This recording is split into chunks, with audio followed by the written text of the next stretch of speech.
Ben, first of all, Keon Harry's arrived. What can you tell us about him? It's a good signing for us, Keon. We're very hopeful he'll do well at the club. He's excellent on the ball. He's big strength. He's as good a passer as I've seen in a young centre half. Left-footed, very good range to his passing. Will give us the ability to bring the ball out and progress it from the back. So, and he's got strong defensive attributes. He's had a really good grounding in the game. And I'd say I think it's a good signing in terms of where we can progress to, and hopefully he can really push on in his career as well. Yeah, he's been playing abroad, hasn't he? Yes. Can that help in some ways, playing in a different style of football? Yeah, I think even the experience of going abroad, especially for a young player, different culture, different language, different environment, I think that would have been really beneficial to him. So he's a mature lad for his age. He's, as I say, he's had a good grounding in the game, and we think we're signing a talented centre half at a very good age in terms of developing him and what he can offer to the club in the future. Yeah, Timmy Abraham as well. Yesterday arrived. What is it you see in him that? Goals is what you want, isn't it? But what is it that you think he will bring to the team? Yeah, I mean Timmy's actually been a deal that was in place before I joined the club, so it's taken a little while to get it finalised. But the club were very keen to push that one through, and he offers different attributes to what we've got here. I think it's an opportunity for Timmy to come and see experience league football and the environment and the physicality of the league. And also for us to look and see whether he impacts our team, whether he can get ahead of the front players that we've got here. So it's an opportunity for us to look at him closely and to see if he can impact League One football. Yeah, will they both go into your thinking straight away for the weekend? I think Keon will not get international clearance in time, so he can't be involved tomorrow. We'll wait and see with regards to Timmy for tomorrow's game. Yeah, and of course it is deadline day, so are you expecting more business? We'll see as the day goes on. There's still... we'd still like one or two more incomings. We'll see if there's going to be any outgoings. But as things stand, we're still hopeful of doing some business. Tom Nichols, likely to will depart the club. Yes. What's the thinking behind that one? Yeah, Tom's going out. He's going on loan to Cheltenham to the end of the season. So I think with Tom, it's an opportunity for him to kickstart his career. He's a smashing lad. He's a really good player.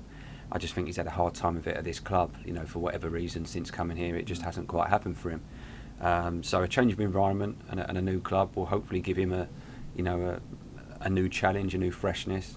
And I really, because he's really a good lad. He's a good player, and I really hope that he kickstarts his career now. Yeah, and Johnson Clark Harris was he here this morning? Yes, yeah. Jono is trained. As things stand, there's been no official bid for Jono, so he's trained this morning. He's preparing for the game tomorrow.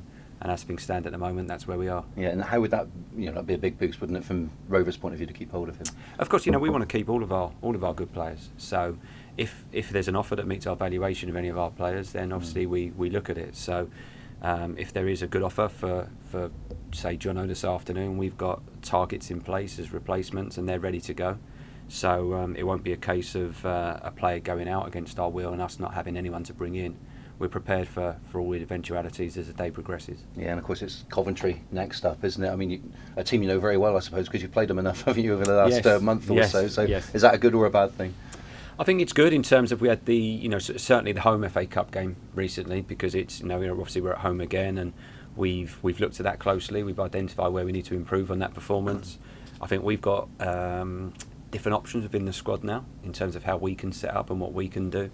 And as I said previously, they're a very good side, Coventry, and I think that's an example of what can happen over a 2-3 year period where Mark's done a terrific job there. It's developed over time. They've recruited very well. I think they've just sold McCallum today for really good money. So it's another one that they've developed and now got a really big profit on as a player. So I think for a League One club, Coventry's a really good model to look at in terms of how they've developed the style of play, how they've progressed young players. And obviously they're doing very well in League One and still in the FA Cup. Yeah, do you see them as one of the best teams, if you like, that you've come up against? Are they one of the strongest, do you think? I would certainly say so in possession, in terms of their movement and rotation, and how they progress the ball through the pitch. I think they've got some really, really good footballers, some very clever players. The Rovers fans may not like me saying it, but I think Liam Walsh is an excellent midfield player, and gives them good options in there in terms of what he could do. But they've got talent through the team. We know what to expect tomorrow. We have to be better at what we're trying to do, and it's we've got a game plan in place that we think can be successful, and hopefully it will be tomorrow. Yeah, home advantage. How key is that going to be? It's massive. It's always huge for us because you get such a good atmosphere at the Mem. There's great passion, there's great energy, and we're trying to build on that in terms of how we want to play. We want to develop a style here that fits the area and fits the supporters, because we want to play on the front foot. We want to be more assertive with how we play.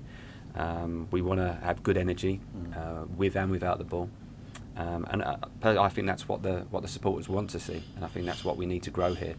So we want to keep building on that. As I say, we've had a big step in the right direction Tuesday with the performance at Bolton. We now need to take the disappointment of not getting the 3 points, which we felt.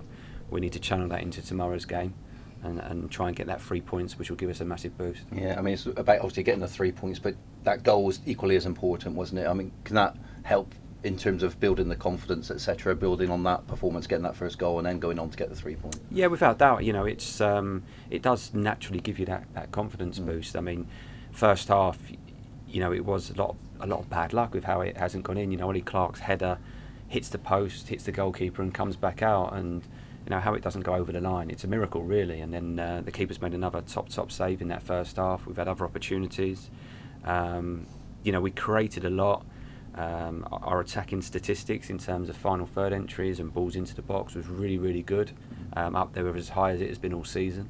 So from that point of view, we're really pleased. And it's a case of keep doing that, because if we keep doing the processes and keep getting in the positions, then the goals will come. And that's what we spoke about this week. The mood of the players, the sort of